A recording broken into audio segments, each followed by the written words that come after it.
प्रिय विद्यार्थियों, आज अपन भर्तृविरचित नीति शतक के बारे में अध्ययन करेंगे।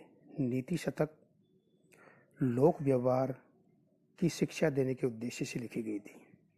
नीति शिक्षा का अमूल्य भंडार है और भर्तृ ने मानव जीवन में काम आने वाली जितनी भी नीतियां हैं उनका इस शतक में उल्लेख किया है।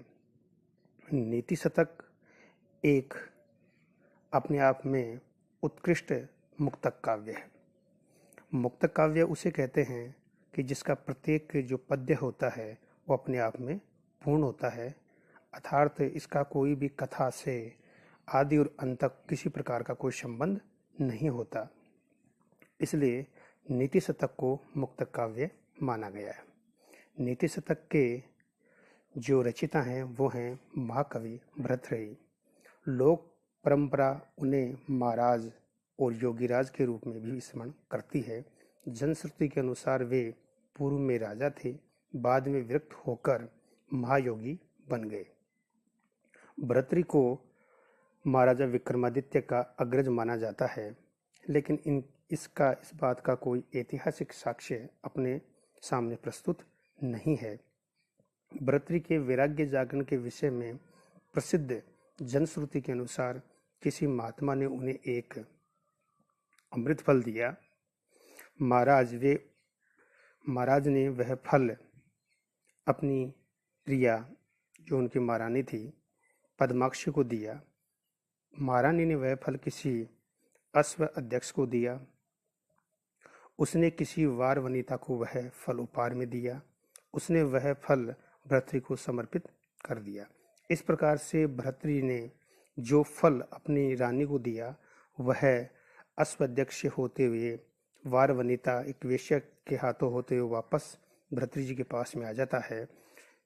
इस प्रकार से फल को पुनः प्राप्त करके वो राजा विस्मित हो गया।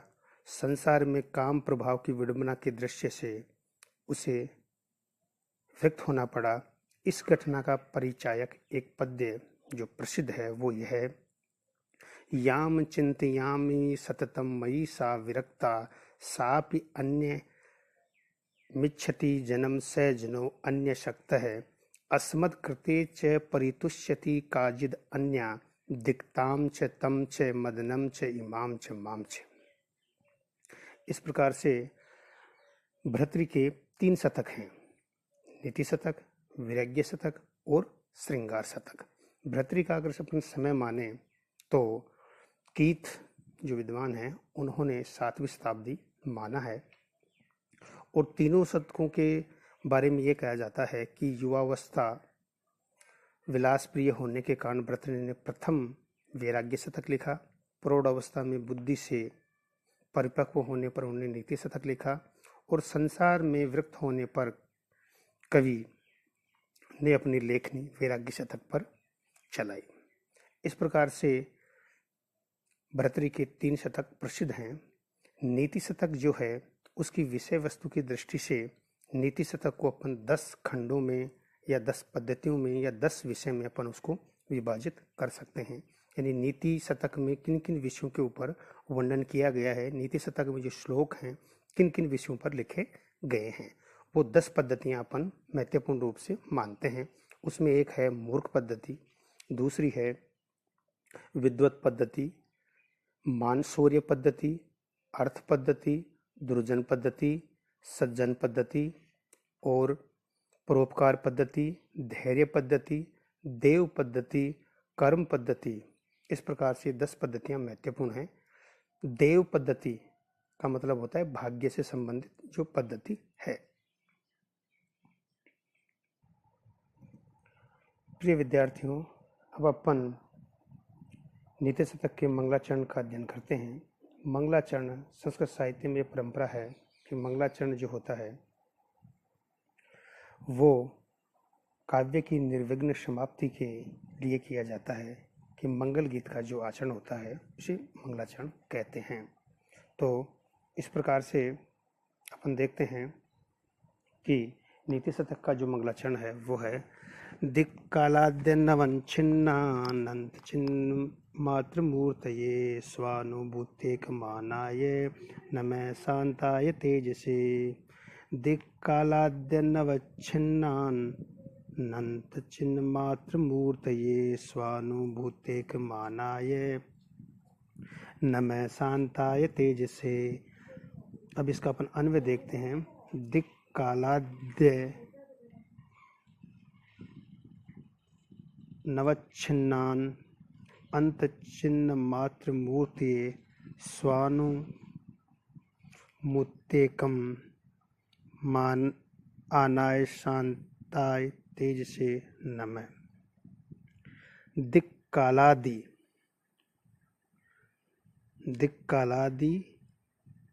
अनवच्छिन्नान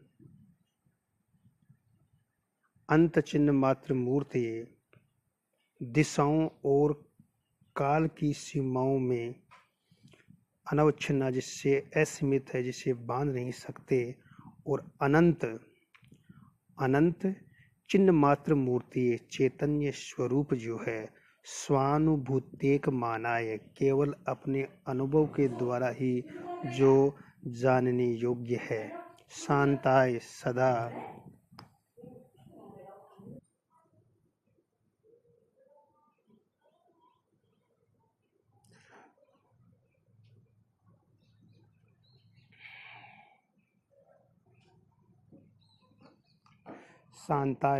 शांत रहने वाले तेजस प्रकाशमान परमात्मा को नमस्कार।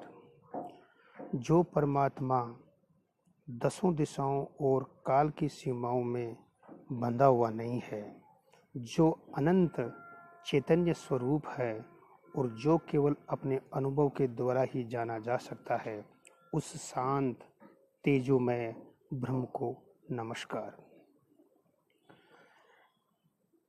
किसी भी ग्रंथ की निर्विघ्न समाप्ति के लिए आदि, मध्य और अंत में मंगलाचरण करने का एक शिष्ट व्यवहार है या शिष्ट परंपरा है।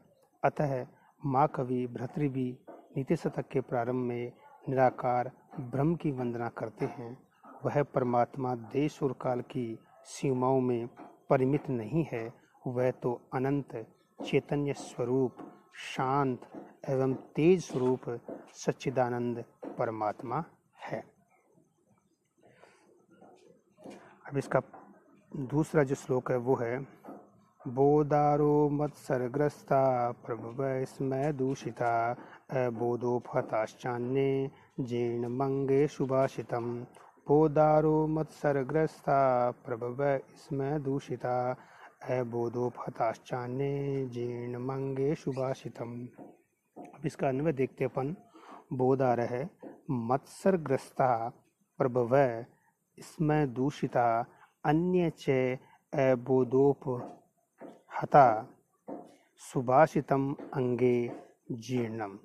बोधार है जिनको बोध है अर्थात शिक्षित लोग, मत्सरग्रस्ता ईर्ष्या व असूया से ग्रस्त जो लोग हैं, प्रभव जो प्रभावशाली हैं यानी सत्ताधारी जो लोग हैं, वो इसमें दूषिता अभिमान से भरे हुए हैं। अन्य और जो दूसरे बच के सामान्य जो लोग हैं अबोधोपहता अज्ञान से ग्रसित हैं। अतः सुभाषितम हितकर उपदेश वचन अंगे जीर्णम वक्ता के शरीर के अंदर ही जीर्ण हो जाते हैं। विद्वान लोग पारस्परिक ईर्ष्या से ग्रस्त रहते हैं और स्वामी और सत्ताधारी लोग मिथ्या गर्व से दूषित रहते हैं। दूसरे सामान्य लोग अज्ञान से ग्रसित रहते हैं। ऐसी स्थिति में कवि का उपदेश वचन उसी के शरीर में ही जीर्ण हो जाता है।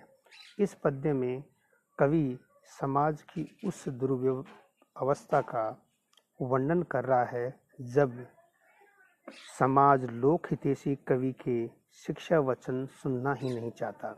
समाज में मुख्यतया 3 वर्ग होते हैं, बुद्धिजीवी, सत्ताधारी और सामान्य लोग।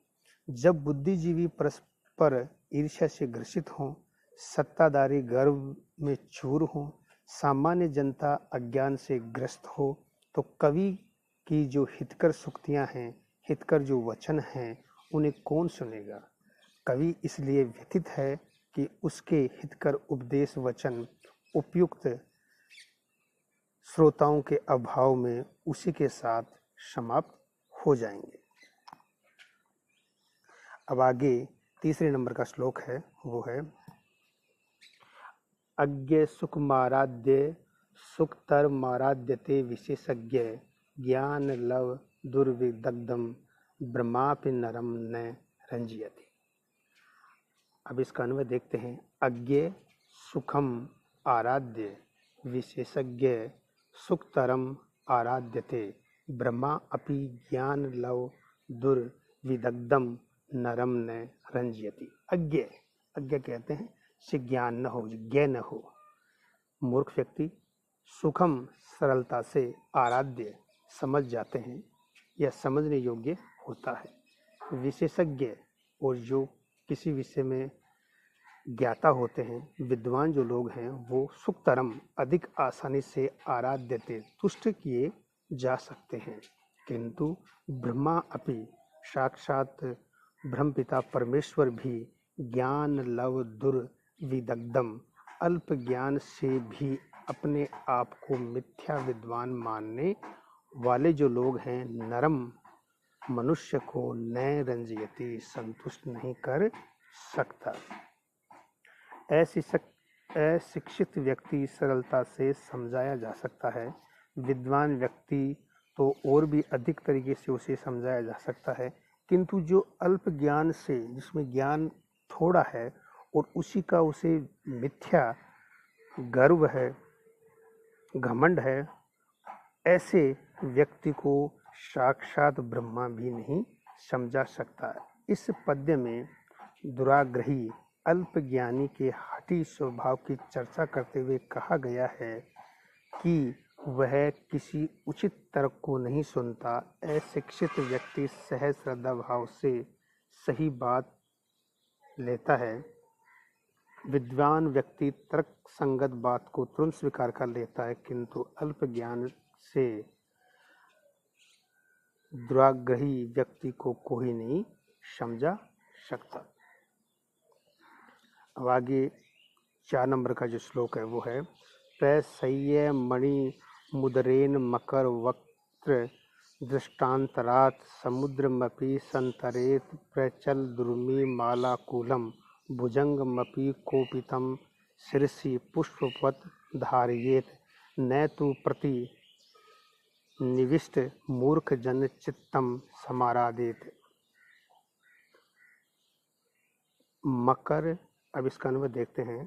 मकर वक्त्र दंष्ट्रांतरात् प्रसह्य मणिम उदरेत प्रचल दुर्मि मालाकुलम समुद्रम संतरेत कोपितम भुजंगम अपि पुष्पवत् शिरसि धारयेत प्रतिनिविष्ट मूर्ख जन चित्तम न समाधारेत। मकर वक्त्र दृष्टांतरात्, मकर मगरमच्छ के मुंह की दृष्टांतरात् दाढ़ी से प्रसह्य बलपूर्वक मणि को उदरेत निकालने से प्रचल दुर्मि मालाकुलम चलती हुई लहरों की पंक्ति से तरंगित समुद्रमपि समुद्र को भी संतरेत पार कर ले कोपितम क्रोधित भुजंगमपि सर्प को भी पुष्पवत पुष्प की तरह शिरसी सिर पर धारियत धारण कर ले प्रतिनिविष्ट मूर्ख जनचित्तम दुराग्रही मूर्ख व्यक्ति के हृदय को तू तो न आराधियत कोई नहीं समझ सकता। इस पद्य में भी मूर्ख व्यक्ति के हठी स्वभाव का वर्णन किया गया है कि मगरमच्छ के मुंह से मणि निकालना, उताल तरंगों वाले समुद्र को पार करना, क्रोधित सर्प को पुष्पमाला की तरह मस्तक पर धारण करना जैसे असंभव कार्य भी मान लें संभव हो जाएं, तो भी दुराग्रही मूर्ख व्यक्ति को समझाना किसी भी प्रकार से संभव नहीं है। तो उसमें बताया गया है कि मनुष्य यदि चाहे तो मगरमच्छ के मुंह की दाढ़ों में से भी बलपूर्वक मणि निकाल सकता है। दांतों से भी, मगरमच्छ के दांतों से भी बलपूर्वक मणि को निकाला जा सकता है। चंचल तरंगमाला से क्षुब्ध समुद्र को भी तैरकर आसानी से अपन पार कर सकते हैं। अत्यंत क्रोधित सर्प को भी पुष्पमाला की तरह अपन सिर पर धारण किया जा सकता है, किंतु किसी दुराग्रही मूर्ख मनुष्य के चित्त को वश में नहीं किया जा सकता। इसी संदर्भ में आगे एक और पद्य माँ कवि भर्तृहरि ने बताया है। लभेत सिक्तासु तेलम यत्नतः पीडयन् पिबेच्च मृग तृष्णकासु सलिलम पिपासार्धित कदाचिदपि पर्यटन छस विषाणमासादयेत न तु प्रतिनिविष्ट मूर्ख जन चित्त मारादेत। ये देखो, यत्नतः पीडयन् सिक्ता सुतेलम अपि लभेत पिपासार्दितः च मृगतृष्णिकासु सलिलम पिबेत कदाचित् पर्यटन सस विषाणम अपि आसादयेत प्रतिनिविष्ट मूर्ख जन चित्तम तु न समारादयेत। यत्नतः, यत्न से, प्रयासपूर्वक, पीडयन् पीड़ित करता हुआ मनुष्य, सिक्तासु बालू में, रेत में, तेलम अपि तेल भी, लभेत पाले, पिपासार्दितः च और प्यास से व्याकुल व्यक्ति, मृग तृष्णकासु मृग तृष्णाओं में, सलिलम जल भी, पिबेत पी ले, कदाचित कभी, पर्यटन घूमता हुआ, सस विषाणम खरगोश के सींग को भी आसादियत प्राप्त कर ले, किंतु प्रतिनिविष्ट मूर्ख जन चित्तम दुराग्रही मूर्ख व्यक्ति के चित्त को न आराधित संतुष्ट नहीं कर सकता। इस पद्य में भी माँ कवि भर्तृहरि ने मूर्ख मनुष्य का वर्णन करते हुए कहते हैं कि बालू में से तेल निकाला जा सकता है, मृग मरीचिकाओं में पानी प्राप्त किया जा सकता है, खरगोश के सींग पाना भी संभव है। यदि ये असंभव कार्य भी कदाचित संभव हो जाएं, तो भी हठी मूर्ख व्यक्ति को समझाना असंभव है। जो मूर्ख व्यक्ति अपने दुराग्रह पर अड़ा रहता है, वह किसी भी तर्क या युक्ति को नहीं सुनता या नहीं समझ पाता है। अब इसमें बताया गया है कि यदि यह भी संभव हो जाए कि कोई मनुष्य प्रयत्नपूर्वक बालों को निपीड़ित करके तेल प्राप्त कर ले, कि कोई मनुष्य रेत को मथ कर या उसको पीट कर या मसल कर उसमें से भी तेल निकाला जा सकता है। मृग मरीचिकाओं से भी जल पाना संभव है। रेगिस्तान में जो मृग मरीचिकाएँ होते हैं, तो मृग मरीचिका उसे कहते हैं कि सूर्य के प्रकाश से ऐसा आभास प्रतीत होता है कि वहाँ जल है, तो मृग उसके पीछे वो दौड़ता रहता है, उसे कहीं पर भी पानी नहीं मिलता। ले और खरगोश के सींग भी पा सकता है। खरगोश के सींग होते नहीं हैं, लेकिन उसको भी पाया जा सकता है। लेकिन भर्तृहरि कहते हैं जो मूर्ख है, जो हठी है, उसको, उसके चित्त को, उसके मन को अनुकूल नहीं बनाया जा सकता है। वह व्यक्ति अपनी मूर्खता को, अज्ञानता को नहीं छोड़ता और वह कभी भी तर्क या नीति युक्त बातों को नहीं सुनता। इससे आगे का अध्ययन अपन कल करेंगे।